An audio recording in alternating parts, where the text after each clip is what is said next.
Bonsoir à toutes et bonsoir à tous.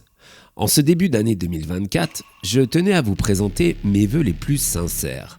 D'abord, je voulais vous remercier de m'avoir suivi pendant toute l'année 2023, même si celle-ci fut moins chargée en histoire.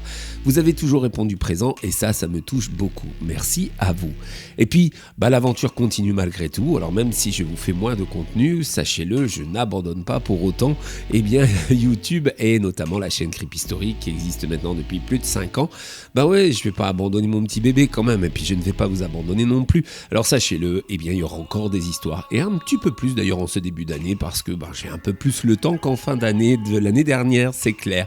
En tout cas, du coup, nous faisons un passage pour l'année 2024 et on continuera dans la continuité, tout simplement, de cette chaîne en espérant vous refiler une bonne dose de frissons, une bonne dose d'histoires bien intéressantes qui vous emmèneront dans des réflexions peut-être ou des surprises, etc. En tout cas, je vais essayer vraiment de vous gâter encore avec peut-être encore une fois moins de contenu, mais quand même, il y aura toujours des histoires qui vous seront racontées et que j'espère vous apprécierez. Alors encore une fois, en tout cas, en 2024, je vous souhaite une bonne année, une bonne santé. Vous allez vous apercevoir que l'histoire qui suit est particulièrement trash et justement, elle parle de vœux. Je tiens quand même à vous rassurer, je ne suis absolument pas dans cet état d'esprit. Le personnage qui suit est un personnage fictif, n'ayez pas peur. Je ne suis absolument pas comme ça. Voilà, non mais vous allez voir que l'histoire qui suit est vraiment très sombre, mais je pense qu'elle va vous plaire énormément. De toute façon, c'est ce que vous êtes venu chercher sur cette chaîne. Donc, je vais vous gâter comme vous avez l'habitude. Mille merci à vous toutes et vous tous et je vous dis donc à très très bientôt pour d'autres histoires et je vous laisse avec le récit terrifiant d'aujourd'hui.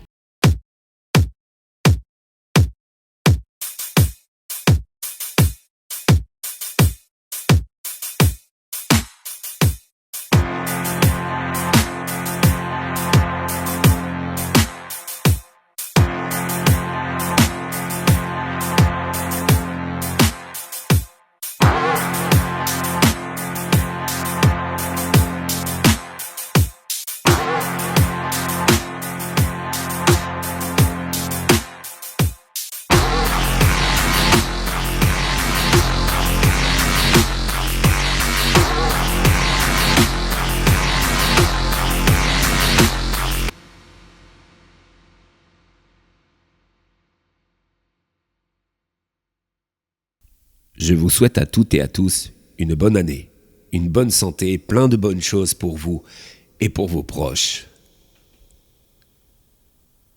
Combien de fois les avez-vous dites, ces phrases, en étant vraiment sincères dans vos souhaits?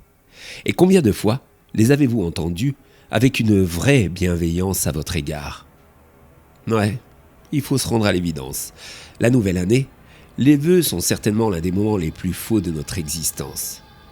Bien sûr, il y a des personnes à qui on le souhaite réellement du bien. Mais combien de fois dit-on ces phrases bateau à des personnes dont on n'en a rien à foutre? Et pire, parfois on est même amené à le dire à des gens que l'on n'aime pas, que l'on déteste. Ouais, le constat est là. Moi, j'ai dressé une liste. Ouais, une liste des gens à qui je souhaiterais la nouvelle année, tout en sachant qu'ils ne la finiront pas. À commencer par mon patron. Je suis commercial et mes chiffres de vente de fin 2022 n'étaient pas vraiment à la hauteur. Début 2023, il y a un an, il organise une réunion devant tous les collègues. Il démarre bien sûr celle-ci en nous présentant chaleureusement ses vœux avant de passer aux choses sérieuses. Il m'a alors savamment démonté, rabaissé plus bas que terre, suggérant que mes chiffres étaient lamentables, que j'étais le plus nul parmi les nuls, qu'il fallait que je me sorte les doigts ou que ça allait être la porte.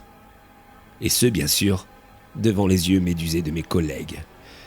J'ai subi ce jour-là une véritable humiliation. Comment peut-on, en très peu de temps, être capable de souhaiter une bonne année avec le sourire pour finir par cracher sur la même personne en la rabaissant? Heureusement, cette année, mes chiffres sont très bons. Et il est du coup beaucoup plus gentil avec moi, forcément. J'ai même, on va dire, gagné une certaine promiscuité avec lui. On s'est d'ailleurs découvert une passion commune, le bowling. Alors, quand je lui ai lancé un défi, il a accepté volontiers. On y va du coup demain soir.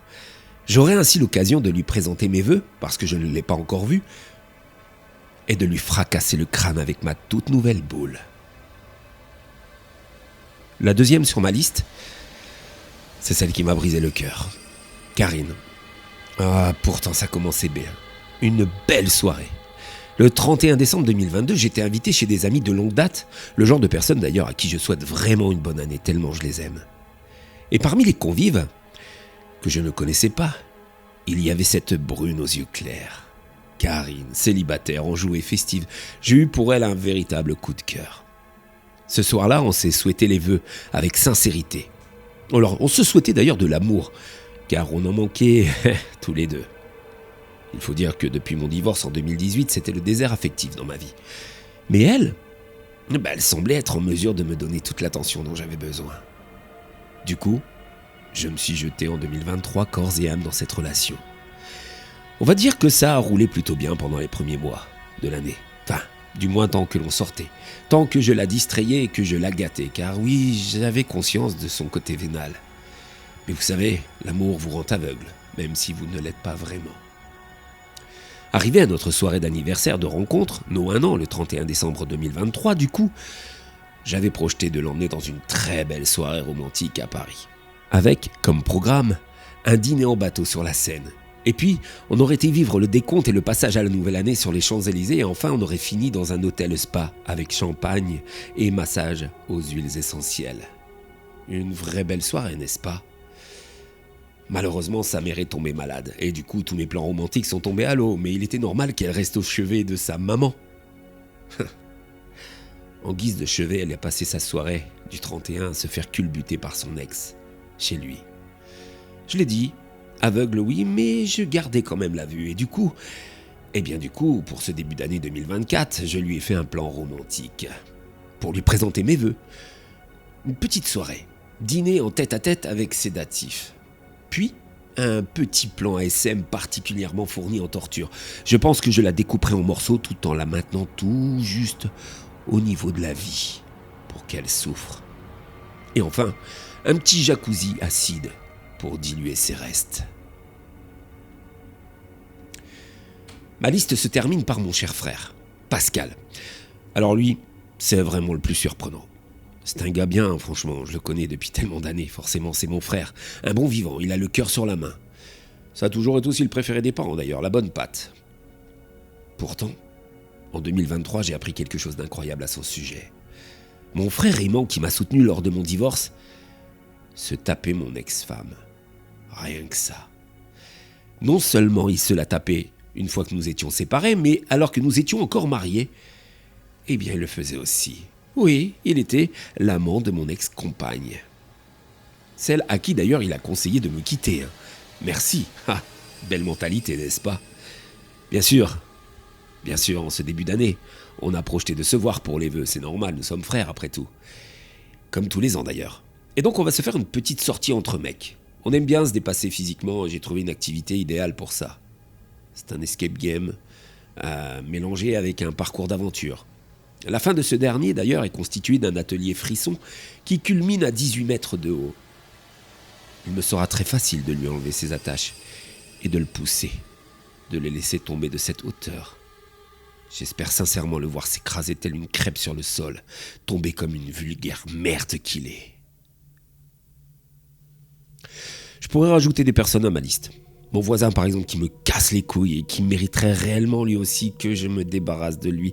Ou ma mère aussi, avec ses airs névrosés qui me pourrit l'existence depuis tout petit, c'est vrai, on va pas se mentir. Mais bon, pour l'instant, je pense que ça devrait suffire. En ce début d'année, vous savez, il y a 2 choses qui priment, comme je l'ai dit précédemment. Présenter ses vœux aux gens qu'on aime, c'est vrai.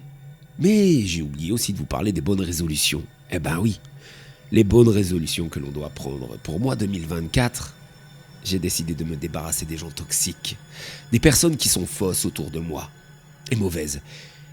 Et du coup, je pense qu'une fois libéré de ces derniers, l'année 2024 sera une très bonne année.